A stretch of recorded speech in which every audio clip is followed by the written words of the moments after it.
एक गांव के किनारे पर एक घना जंगल था जिसका नाम था भूतिया जंगल। जंगल के अंदर का रास्ता इतना भयानक था कि सूरज की रोशनी भी वहां तक नहीं पहुंच पाती थी। गांव के लोग जंगल की कहानियों से डरते थे और जंगल की ओर जाने से बचते थे। कहा जाता था कि जंगल में एक बहुत पुरानी और जर्जर हवेली खड़ी थी जिसमें एक राजा की आत्मा रहती थी। राजा अपनी मौत से कुछ ही दिन पहले आशीर्वाद प्राप्त करने के लिए उस हवेली में गया था, लेकिन वह वापस नहीं लौटा और उसकी आत्मा वहीं कैद हो गई। एक दिन गांव में एक साहसी युवक अर्जुन आया।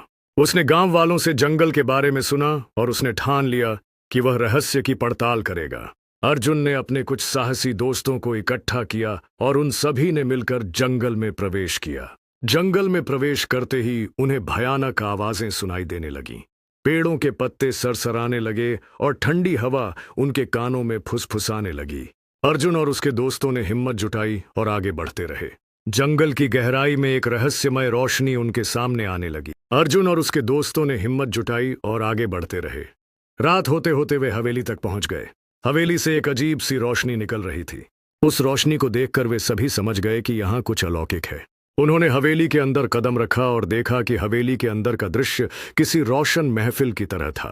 हवेली के मध्य भाग में एक बड़ा हॉल था जहां राजा की आत्मा को शांति पाने के लिए पूजा की जाती थी। अर्जुन ने देखा कि हॉल के बीच में एक पवित्र अग्नि जल रही थी और उसके चारों ओर अदृश्य ताकतें थीं। अर्जुन ने समझ लिया कि अगर उसे राजा की आत्मा को शांति दिलानी है तो उन्हें पूजा में खुद को शामिल करना होगा। उसने और उसके दोस्तों ने जंगल के प्राकृतिक संसाधनों का उपयोग करके पूरी निष्ठा के साथ पूजा की।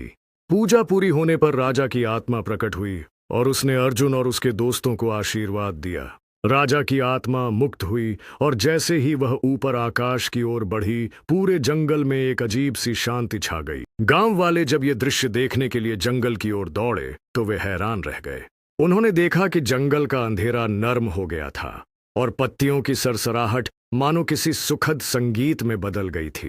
अर्जुन और उसके दोस्तों के साहस और ज्ञान के कारण जंगल अब भूतिया नहीं रहा।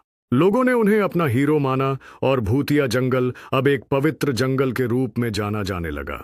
कहानी से ये सीखने को मिलता है कि साहस और सच्चाई की राह पर चलने वालों का मार्ग ईश्वर हमेशा प्रशस्त करते हैं। गांव वाले एकजुट होकर इस नई पहचान को मनाने के लिए तैयार हो रहे थे। आसमान में गूंजती हुई तालियों और खुशियों के बीच उन्होंने अपने नए जंगल की सैर करने का निश्चय किया।